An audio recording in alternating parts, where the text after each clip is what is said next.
श्री स्वामी समर्थ. आमची 2 दिवसानंतर एंगेजमेंट होती. अहोंना बोलले मला घरी जायचे, मला खूप सारी तयारी करायची, खूप खुश आहे मी. सो अहो बोलले ठीक आहे जा तू. त्याच्यानंतर अहोनी मला राजगुरुनगरमध्ये सोडलं. जाताना खूप ट्रॅफिक होतं, आधीच निघायला खूप उशीर झाला होता, जवळजवळ दुपार झाली होती आणि या ट्रॅफिकने तर खूप वैताग दिलेला आहे खरं सांगते. आणि गेले राजगुरुनगरमध्ये, बस सुद्धा इतक्या गर्दी होत्या ना बसला की विचारूच नका. मला उभ्याने जावं लागलं नारायणगावपर्यंत.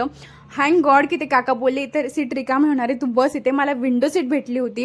आणि इथे पण नारायणगावमध्ये ट्रॅफिक लागलं. खरंच खूप बोर झालं. खरंच अडथळे येतात ना ते काही कमी नाही.